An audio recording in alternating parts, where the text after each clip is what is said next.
Hey folks, I hope all of you are doing good. So now I'm back with a bang, and in this video, I'm going to talk about the major changes on some of the social media platforms in the year 2021.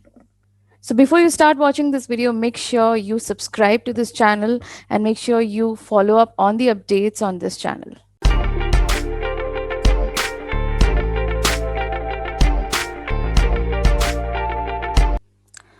All right, so now talking about changes to social media platforms in 2021. Although we've already crossed 4 months, 3 months now, and we are on the fourth month. There have been some significant changes, small to big to social media platforms. There have been definitely many more changes than these, but some of the significant changes that have been made by these platforms, I'm going to talk about them in this video. Okay, so the first platform that I'm going to talk about is Facebook. And what are the changes that have what are the features that have changed on Facebook? So the number one feature that has seen some changes is the 20% text limit on ad images that's been removed. So it's like a big gift for those who are like consistently investing in ads, because the 20% text limit always had you kind of limiting yourselves in terms of images. So the 20% text limit is now gone, right? So which basically means you can develop like better ads and you can strategize them in a much better way.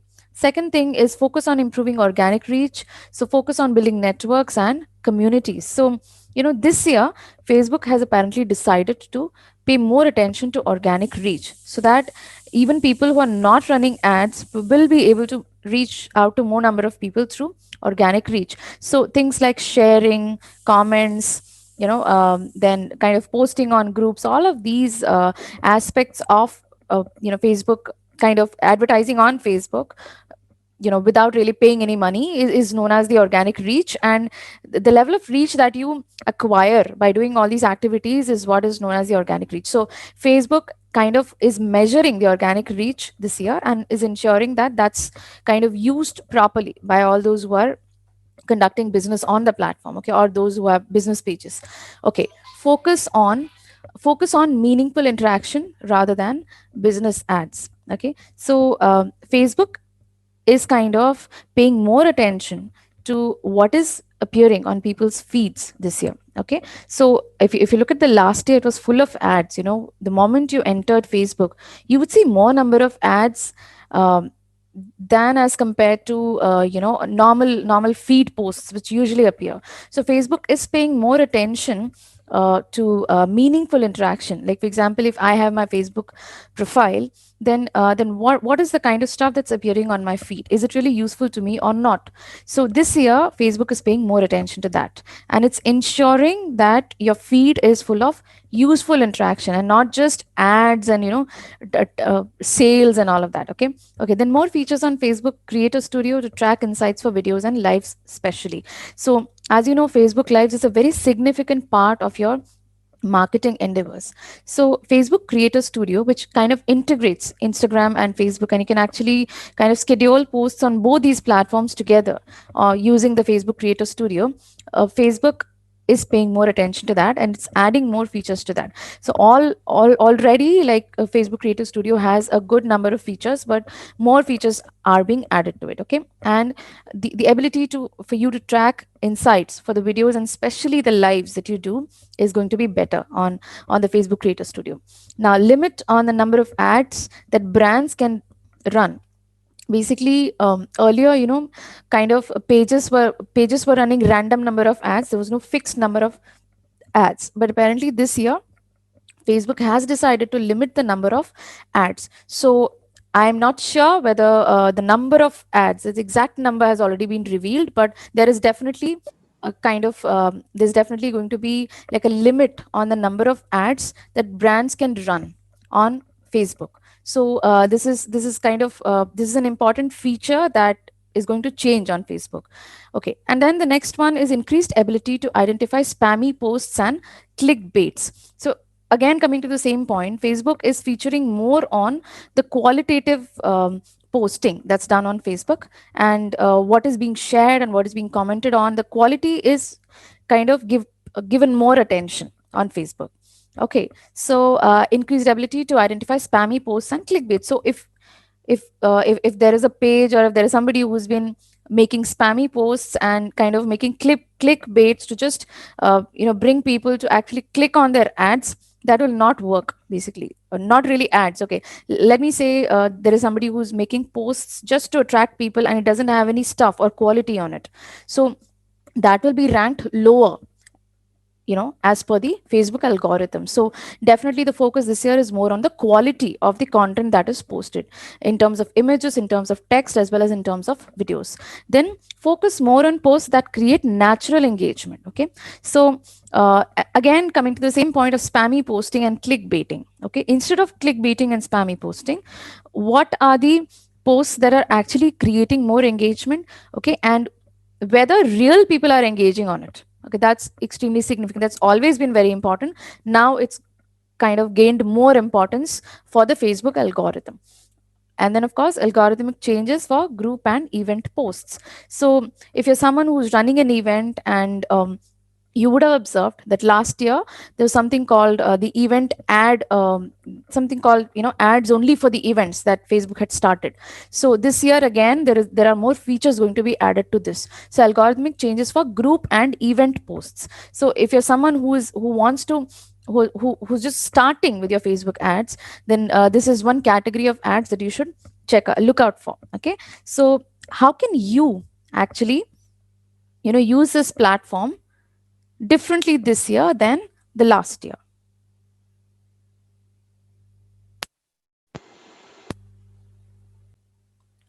Okay, so now how to use the platform differently this year. So if you're someone who has been using Facebook from a long time, and if you're planning to make some changes to the way in which you want to use this platform, then here are some suggestions. Okay. So number one, do more lives. Okay, of course, this is recommended all the time. Do a live every single day. This is what I have been taught by my mentors, that you should do a live video on Facebook every single day for at least for 6 minutes. Okay, that's a common suggestion I've received from multiple mentors. So do more lives this year, and maybe even you could even do 2 to 3 lives in a day. Nothing wrong in it. And one per day is highly recommended, of course.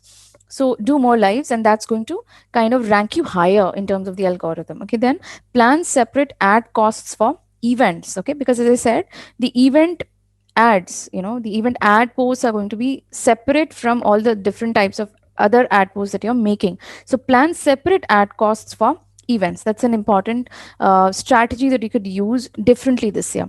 Then focus on extensive organic promotions. Okay, again, because the algorithm is paying more attention to organic promotions, make sure you're focusing on extensive organic promotions rather than just paid ads. So paid ads have to continue anyway, but extensively organic promotions also have to be paid attention to. Okay, then create qualitatively high ads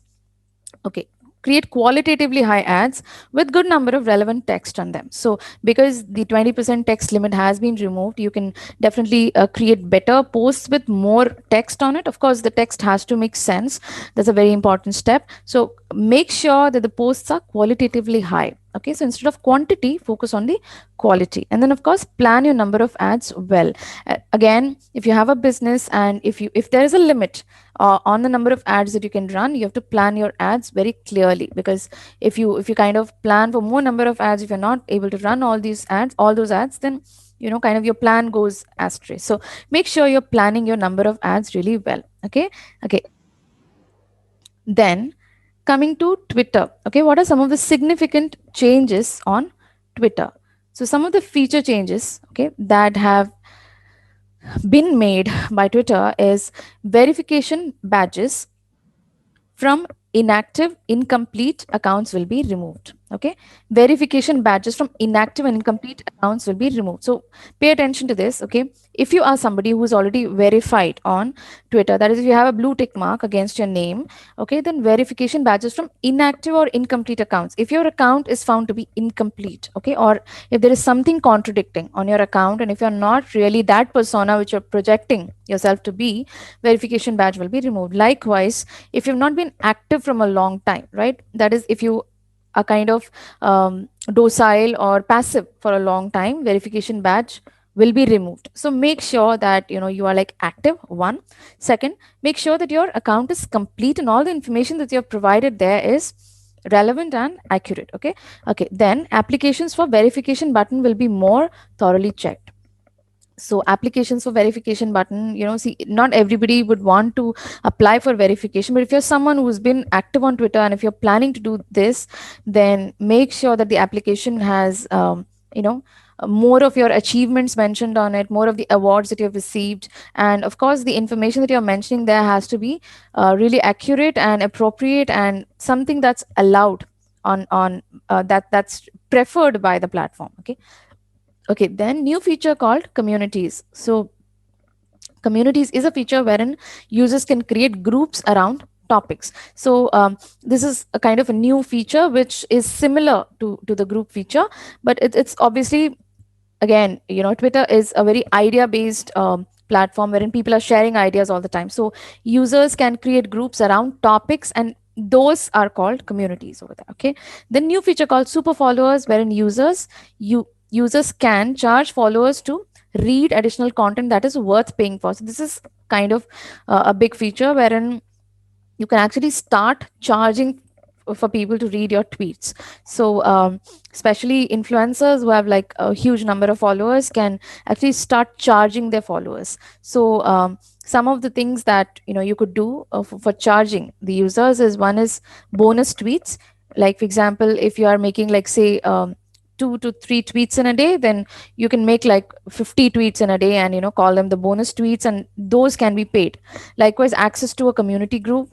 Okay, it's a new feature again. Subscription to a newsletter, this also can be made paid, and badge indicating your support. So these are some of the new features specifically to do with super followers, which has come up on Twitter. So if you have not yet gone and seen this, please go and check this out. Okay, how to use the platform differently this year.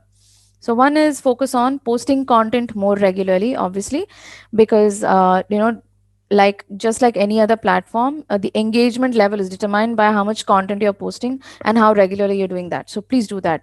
Second thing is, don't leave your account inactive at any given point in time. Okay, do not leave it inactive, because that's going to be taken very strictly by Twitter, and they're going to kind of see if that's impacting the level of influence that you have on your followers. So make sure that you're engaging more on others accounts as well, and if applying for verification, be more authentic. So all of this is going to rank you higher on Twitter. Likewise, create topics to create super followers and charge your followers. So create topics that can be really really interesting for people, like have a newsletter, or give them some kind of an information which is not common, or you might as well run tutorials on Twitter, and whichever way you want to do it, you can give away some PDFs, some ebooks, etc., etc., and you can actually kind of put it on a tweet, and those tweets from where they can download those links or those PDFs can be kind of charged for.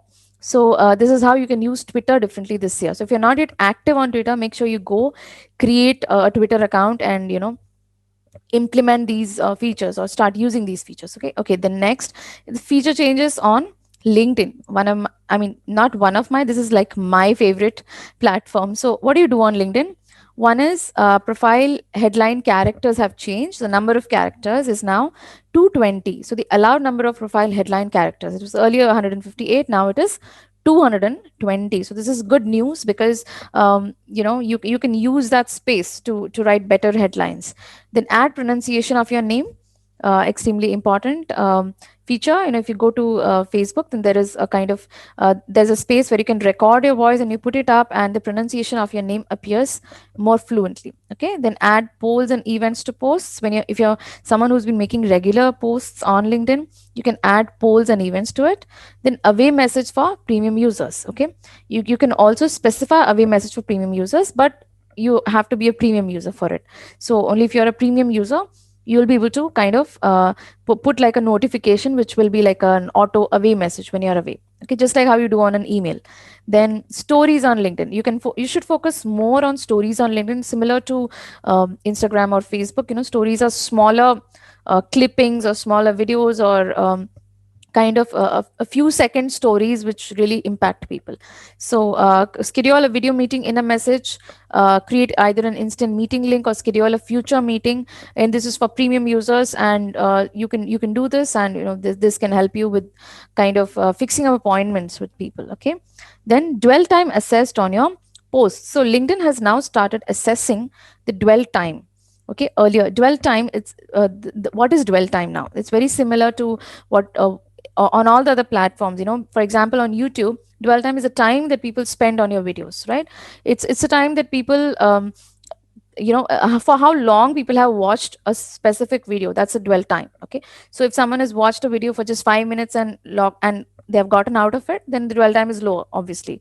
If they have watched the complete video, whether they have completed the entire video, whether it's 50% they have watched, 40% they have watched, all of this is a measure of their interest in the content, and that's what is known as a dwell time. Okay, then start a newsletter, request support team for it. This is a great feature, and you can start a newsletter, and in case you don't have this feature as yet on your LinkedIn account, go and request a support team to allow you to do so. But then of course you need to have a proper topic, and you have to have probably a certain amount of influence on the platform.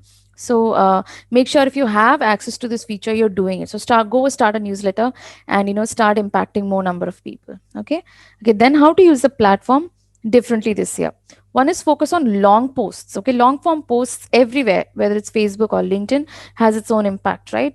Pretty well. So just go make a long form impact and see how psychologically, emotionally it impacts people, and definitely the impact is higher as compared to short form posts. So focus on long form posts. Second thing is post stories that are professional. Okay, so this has always been the case with LinkedIn. LinkedIn always wants posts and stories that are professional, but now, because these are like kind of video stories, make sure that they are also professional, and you're not really getting into anything personal and messing around, okay, with the platform. So post stories that are professional. Then make people read your long posts, ask questions, and engage them more. So as usual, this is something you need to do all the time, but now you have to do it kind of on your long posts, and ask more questions. Encourage people to answer those questions.